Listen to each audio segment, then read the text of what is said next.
Shikha Srivastava from mathematics farm. आज हम लोग क्या पढ़ेंगे? आज हम लोग class 7 chapter 3 that is data handling में एक्सरसाइज 3.2 का क्वेश्चन नंबर 3 सॉल्व करेंगे। क्या है question number 3? The weights in kilogram of 15 students of a class are. यहाँ पे 15 स्टूडेंट्स के वेट का डेटा दिया है।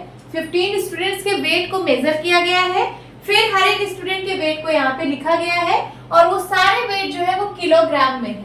ठीक है, तो पहले स्टूडेंट का वेट है 38 किलोग्राम, दूसरे स्टूडेंट का वेट है 42 किलोग्राम, थर्ड का 35 किलोग्राम, फोर्थ स्टूडेंट का वेट है 37 किलोग्राम, फिफ्थ का है 45 किलोग्राम, सिक्स्थ स्टूडेंट का वेट है 50 किलोग्राम, सेवेंथ का 32 किलोग्राम, एट्थ का 43 किलोग्राम, नाइन्थ का 43 किलोग्राम, टेंथ स्टूडेंट का 40 किलोग्राम, 11th का 36 किलोग्राम, 12th स्टूडेंट का 38 किलोग्राम, 13th स्टूडेंट का 43 किलोग्राम एंड 14th स्टूडेंट का 38 किलोग्राम एंड 15th स्टूडेंट का 47 किलोग्राम वेट है।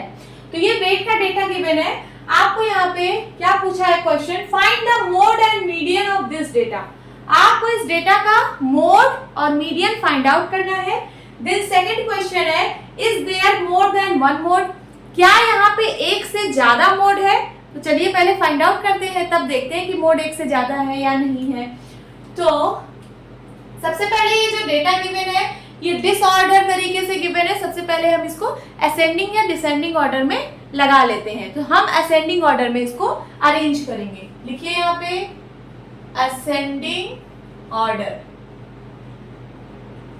सबसे छोटी वैल्यू कौन सी है इसमें? सबसे छोटी वैल्यू है 32। 32 लिखिए। देन 32 के बाद कौन सी वैल्यू है? 35। 35 लिखिए। 35 के बाद 36। 36 के बाद 37। 37 के बाद 38 और एक बार और 38। 2 टाइम आया है 38, तो 2 टाइम लिखिए। और एक 3 टाइम्स आया है, 38 और है, तो यहाँ पे एक 38 और लिखिए। 38 3 टाइम्स लिख लिया। फिर उसके बाद 38 के बाद कौन सा नंबर है? 40।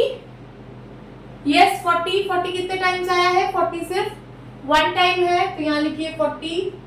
40 के बाद देन 43, नहीं 42 भी है, तो 42 पहले लिखेंगे। 1 टाइम आया है, 42 ओनली 1 टाइम है, 42 लिखिए।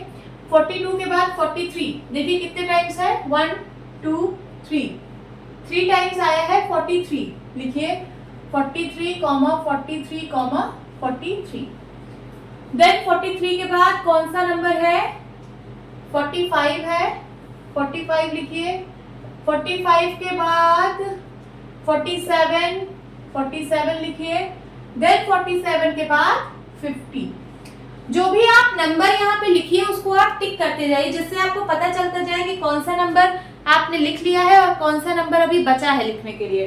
तो ये देखिए हमने टिक टिक करके सारे नंबर्स को यहाँ पे लिख लिया। अभी जो डेटा है यहाँ 15 डेटा था, यहाँ पे भी काउंट कर लीजिए 15 डेटा होना चाहिए। तो 1 2 3 4 5 6 7 8 9 10 11 12 13 14 15।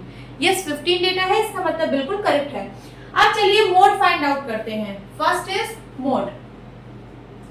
मोड क्या होता है? Highest frequency of the data. इस डेटा की हाईएस्ट फ्रीक्वेंसी कौन सी है? मींस कौन सा ऐसा वैल्यू है या फिर कौन सा ऐसा डेटा है जो लार्ज नंबर ऑफ टाइम्स आया है। तो यहाँ पे देखते हैं कौन सा ऐसा डेटा है जो ज्यादा बार आया है। तो 32 1 टाइम आया है, ये 1 टाइम, ये 1 टाइम, ये देखिए ये 3 टाइम आया है और एक ये 43 भी 3 टाइम आया है, ये भी 3 टाइम आया है, ये भी 3 टाइम आया है और तो बाकी सब 1 टाइम या 2 टाइम वाले हैं। तो मोड यही होगा। तो इसका मोड क्या होगा? मोड होगा 38 और क्या 43। इसका 2 मोड निकला क्योंकि यहाँ पे 38 भी 3 टाइम्स रिपीट हुआ है और 43 भी 3 टाइम्स रिपीट हुआ है। तो इसका मोड 38 भी होगा और 43 भी होगा। अब मीडियन निकालते हैं। मीडियन कैसे निकालेंगे? यहाँ सबसे पहले देखिए जो नंबर ऑफ ऑब्जर्वेशंस है वो ऑड है। क्यों ऑड है? क्योंकि यहाँ 15 स्टूडेंट है, 15 एक ऑड नंबर है। तो मीडियन आपको किसका निकालना है? मीडियन आपको निकालना है, मीडियन का सिंबल m होता है और आपको किसका निकालना है? n = 15 odd. ऑड ऑब्जर्वेशन है यहाँ पे। तो ऑड ऑब्जर्वेशन का फॉर्मूला लगाइए, m इक्वल टू होता है n+1/2th टर्म।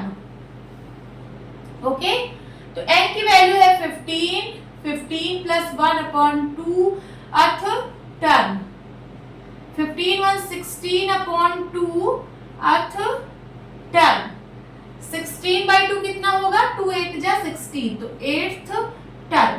अब 8th टर्म आप किसमें देखेंगे, ये जो आपने असेंडिंग ऑर्डर में अरेंज किया है इसमें आप देखेंगे कि 8th टर्म कौन सा है। चलिए देखते हैं, 1 2 3 4 5 6 7 8, ये वाला है 8th टर्म, तो इसका आंसर क्या आएगा, 40। 40 इज द आंसर। ये किसका आंसर है, मीडियन का। और मोड का आंसर आप लोग फाइंड आउट कर चुके हो, ठीक है। तो ये जो पहला क्वेश्चन पूछा था मोड और मीडियन फाइंड आउट करो, तो मोड भी फाइंड आउट कर लिया, मीडियन भी फाइंड आउट कर लिया। Second is there more than one mode. Second में पूछ रहा है क्या यहाँ पे एक से ज्यादा मोड है। यस, यहाँ पे देखिए 2 मोड आ रहे हैं, तो एक से ज्यादा है ना, तो ये दूसरे का भी आंसर दे दीजिए। तो पहले का था ये दोनों, अब सेकंड का आंसर यहाँ पे क्या देंगे, yes there are more than one mode, या फिर there is more than one mode, there is more than one mode, ठीक है, यही आपका आंसर है। होप स्टूडेंट्स आपको ये क्लास अच्छी लगी होगी। मिलती हूँ अपनी नेक्स्ट वीडियो में, तब तक के लिए बाय बाय, टेक केयर।